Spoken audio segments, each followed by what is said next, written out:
এই বিশ্বকাপে দুর্দান্ত ফর্মে আছেন মাহমুদুল্লাহ রিয়াদ। অবশ্য তার বয়সের দিকেও নজর আছে সবার। ঠিক আর কতদিন খেলতে পারবেন তিনি, এই প্রশ্নের জবাব দিলেন সাকিব আল হাসান।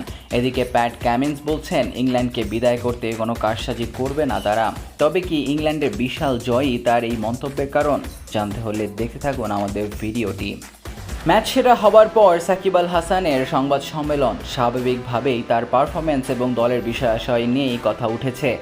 এক ফাঁকে উঠল মাহমুদুল্লাহর প্রসঙ্গও। ম্যাচ সংশ্লিষ্ট কিছু নয়, এক সংবাদকর্মী সাকিবকে জিজ্ঞেস করলেন, মাহমুদুল্লাহ আর কতদিন বাংলাদেশের হয়ে খেলবেন বলে আপনার মনে হয়?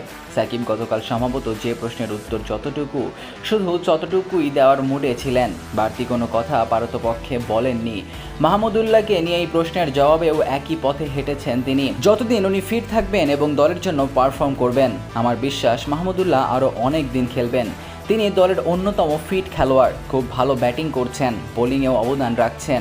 আসলে মাহমুদুল্লাহ যে পজিশনে ব্যাট করেন সেই জায়গাটাই গুরুত্বপূর্ণ।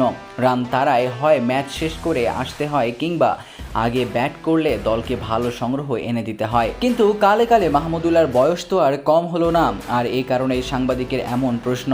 এছাড়াও রিশাদকে নিয়েও আলাদা করে প্রশ্ন করা হয় তাকে। বাংলাদেশের অনেক দিন ধরেই একজন লেগ স্পিনার খুঁজছিল।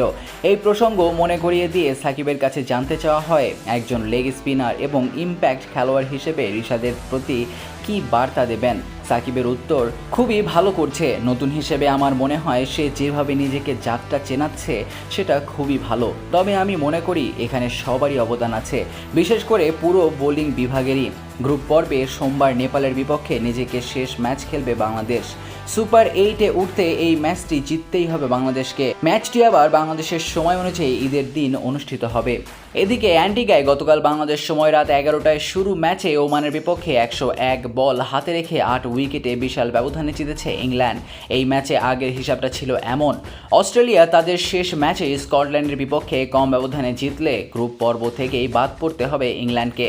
কিন্তু ওমানের বিপক্ষে বড় ব্যবধানে জয়ের পর ইংল্যান্ডের সেই সংখ্যা কেটেছে। এখন সমীকরণ উল্টে গেছে। ইংল্যান্ড তাদের শেষ ম্যাচে যদি নামিবিয়াকে হারাতে পারে, তাহলে স্কটল্যান্ডকে সুপার 8-এ উঠতে অস্ট্রেলিয়াকে হারাতে হবে।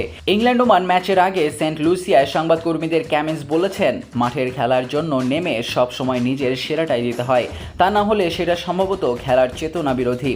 এটা নিয়ে ইংল্যান্ডকে বিদায়ের চেষ্টা খুব বেশি ভাবিনি, কারণ ব্যাপারটা মাথায় আসেনি। এর আগে অস্ট্রেলিয়ার পেসার হ্যাসেলউড ইঙ্গিত দিয়েছিলেন ইংল্যান্ডকে গ্রুপ পর্ব থেকে বিদায় করে দিতে স্কটল্যান্ডের বিপক্ষের ম্যাচে ফলের ব্যবধানে প্রভাব রাখতে পারে অস্ট্রেলিয়া।